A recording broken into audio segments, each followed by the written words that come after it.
चंद्रशेखर जी। धन्यवाद सभापति जी।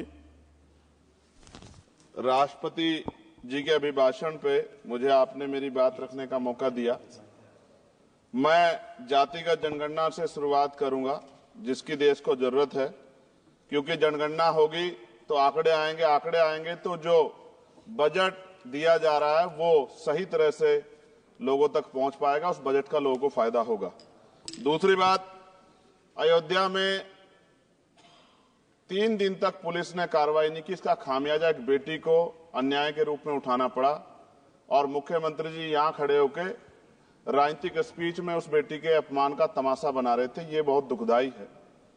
साथ साथ कुंभ में जिनकी जान गई उनको मैं श्रद्धांजलि देता हूं और मुख्यमंत्री जी को आपके माध्यम से कहता हूं कि वो सूची दे दे तो मुआवजा सब लोगों तक पहुंच जाए। बहुत अच्छी बात है। एक आईना सर मुझे दिखाना है देश भर की सरकारों को। यही बागपत के एक बच्चे ने न्याय नहीं मिला सर, आत्महत्या कर ली पार्लियामेंट के सामने, जितेंद्र ने। परभनी में बाबा साहब अम्बेडकर की स्टैचू तोड़ी गई सर। वहां सोमनाथ सूर्यवंशी को पुलिस ने मार दिया सर। यहां पंजाब में सर, अमृतसर में बाबा साहब अम्बेडकर की प्रतिमा पे किस तरह का अपमान किया गया। गोरखपुर में 2 दलित बच्चों की हत्या हुई सर।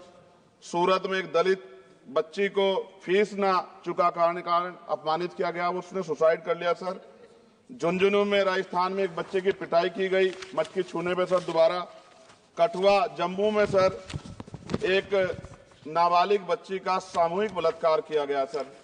साथ साथ सहारनपुर में भूमाफियाओं ने शमशान की भूमि को देवबंद में सर जबरन कब्जा करने की कोशिश की, गोलीबारी की सर। आजमगढ़ में सूरज की हत्या सर हो गई और पुलिस बचाने काम करे अपराधियों को। सर SC/ST को पहले जमीन मिलती थी पट्टों के रूप में, कई सरकार ने दी। उन जमीनों को पहले तो दबंगों ने कब्जा के रखा और अब उन जमीनों को सरकार भी छीन रही है सर। शहर में रहने वालों को SC/ST को आवासीय पट्टे दिए जाने चाहिए। आजादी के 75 साल भी घर नहीं है, बाद भी SC/ST के बच्चों को जो स्कॉलरशिप दी जाती थी, केंद्र और राज्य का आपसे विवाद है कि 60% आप दोगे, 40 हम देंगे। इस चक्कर में कई बार स्कॉलरशिप सब नहीं समय पहुंचती, मानसिक प्रताड़ना होती है, स्कूल परेशान करते हैं, कॉलेज। इसलिए मेरी राय है सर कि 0 बैलेंस पे उन बच्चों का एडमिशन कराया जाए। जब सरकार कुछ करना ही चाहती तो बच्चों को फायदा हो जाए। और देश भर में सर बहुत सारे छात्रावास बने हैं, लेकिन उन छात्रावास की स्थिति ऐसी है जर्जर, जैसे हमारे स्कूलों की है। इन छात्रावास का जीर्णोद्धार करा जाए, उनकी रख रखाव का ख्याल रखा जाए, क्योंकि यहाँ देश का भविष्य तैयार हो रहा है। और ऐसी हालात सर स्कूलों की है, स्कूलों के हालात आप देश भर में, मैं उत्तर प्रदेश से आता हूँ, जाके देखोगे नगीना क्षेत्र में सर अगर स्कूल गिर जाएगा किस दिन बहुत बड़ा हादसा हो जाएगा, कोई पूछने वाला नहीं है सर। बात OBC समुदाय की जाए सर, OBC समुदाय को वक्त आ गया है कि विधानसभा और लोकसभा में आरक्षण जो है सर मिलना चाहिए, जो उनकी पर्याप्त संख्या यहाँ लोकसभा में और सभी स्टेटों की विधानसभा में आ पाए, जो सामाजिक समानता की दिशा में जरूरी कदम है। OBC को भी SC/ST की तरह सर प्रमोशन रिजर्वेशन मिले। OBC आरक्षण में जोड़ा गया सर असंवैधानिक है, क्रीमी लेयर उसको खत्म किया जाए।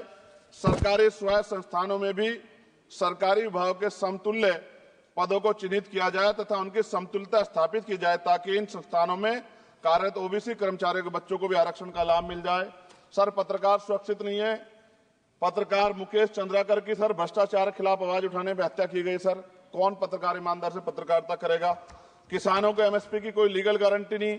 एक बड़े किसान है दल्लेवाल जी, 69 दिन से सर जीवन और मौत के बीच आमरण अनशन पे है कि अब तक किसी दिन उनकी जान चल जाए। सरकार को संज्ञान लेना चाहिए। सर माइनॉरिटी की बात करूंगा, धार्मिक आस्था की बात है, हम तो सभी का सम्मान करते हैं क्योंकि हमने शपथ ली है, हम संविधान को मानने वाले लोग हैं। लेकिन सर बड़ौत में भगवान आदित्यनाथ निर्वाण लड्डू पर्व के दौरान दुर्घटना हुई, 8 लोगों की जान चली गई, श्रद्धालुओं की 75 घायल है, सरकार ने संज्ञान नहीं लिया। अयोध्या की तरह उनको मुआवजा दे देते तो उनके मन में भी जो माइनॉरिटी है पीड़ा जो है वो खत्म हो जाती। न्यायालय द्वारा पारित आदेश के बावजूद जैन समाज को जैन महातीर्थ गिरनार जूनागढ़ गुजरात पे पूजा करने रोका जाए, जो उनके मौलिक अधिकार का उल्लंघन है सर। बरेली में सार्वजनिक रूप से हजरत पैगंबर मोहम्मद साहब के खिलाफ सार्वजनिक अपमानित गाने चलाए गए। क्या सर मुसलमानों की धार्मिक आस्था का सम्मान नहीं होना चाहिए? उनका भी तो आजादी में योगदान है। और इनको अपराधियों किसका संरक्षण की खुलेआम इतने इस तरह गाने बजा के अपमानित कर रहे हैं। संभल की हिंसा में सर 74 लोग गिरफ्तारी हुई है और वहां के मुस्लिम डर के साए में है। सरकार बेगुनाहों की गिरफ्तारी बंद करे। महाराष्ट्र में सर चंद्रपुर जिला पड़ता है, मैं अभी गया था, तालुका चिमूर में ताडोबा फॉरेस्ट में संग्रामगिरी पहाड़ पर बौद्ध स्थल है सर, बहुत पुराना। वहां बौद्ध भिक्षु को सरकार बिजली नहीं देती, रास्ता नहीं देती और इतनी बुरी हालत में उनकी धार्मिक आस्था क्या है सर, तथागत बुद्ध की ज्ञान स्थली होने के कारण बोध गया में बौद्ध धर्म के अनुयायियों के लिए जो बहुत महत्वपूर्ण स्थल है सर, इस स्थल पर अवैध कब्जा हटवाकर बौद्ध धर्म के अनुयायियों को सौंपा जाए। उनमें बड़ी चिंता, देश विदेश से लोग आते हैं, तो यहाँ हमारे देश की छवि भी खराब हो रही है। और अभी 12 फरवरी को सदगुरु रविदास जी महाराज की जयंती है और 14 अप्रैल को बाबा साहब अम्बेडकर की, 11 अप्रैल को राष्ट्रपिता ज्योतिबा फुले, इनको मानने वाले लोग नए कार्यक्रम करना चाहते हैं। अभी जिस विचार की सरकार है सर, वो तो कोई कार्यक्रम कर लें, लेकिन अगर ये कार्यक्रम करना चाहते हैं तो इनको कोई छूट नहीं है और नई परमिशन नहीं मिल रही। खत्म करूंगा सर, अंत में थोड़ा सा और रह गया सर, इसको खत्म करूंगा। लेकिन सर मैं जानना चाहता हूं, क्या सरकारी पैसे पे एक ही धर्म का अधिकार है? दूसरे धर्म के धार्मिक आयोजनों पे अभी कुंभ में 7,500 करोड़ रुपए खर्च किया आपने। आप रविदास जयंती पे कितना खर्च करेंगे? आप 14 अप्रैल को डॉक्टर बाबा साहब अम्बेडकर जिनकी जय जयकार होती है, उन पे कितना खर्च करेंगे? और उनके विचारों को आगे बढ़ाने के लिए आप क्या सहयोग करेंगे? ये सवाल बहुत बड़ा है। और अंत में सर मुझे आपसे, आपके माध्यम से सरकारों को कहना है सर, क्या इस देश से दलितों, मुसलमानों, पिछड़ों, आदिवासियों को निकाल देना चाहती है सरकार? जिस तरह से उनके अधिकारों को, स्कॉलरशिप को, उनकी पढ़ाई को, हेल्थ सिस्टम में कोई पैसा नहीं खर्च हो रहा है, क्या उनको निकाल के इस देश को ऐसा देश बनाना चाहते हैं जहां कुछ ही धर्म के लोग रहेंगे? सर मैं ये कहना चाहता हूं, देश सबका है और अगर सरकार ये तय करके बैठेगी कि वो दलितों, मुसलमानों को, पिछड़ों को, आदिवासियों को निकाल देगी, तो सर ये संभव नहीं। इतनी बड़ी आबादी है, हम अम्बेडकरवादी लोग उनके पक्ष में खड़े हैं क्योंकि हमने शपथ ली है कि हम हर व्यक्ति का संरक्षण करेंगे। और मैं आपके माध्यम से सरकार को चेतावनी के तौर पर कहना चाहता हूं, सरकार अपनी इस आदत में सुधार करे, वरना इसके परिणाम सड़कों में बहुत भारी होंगे।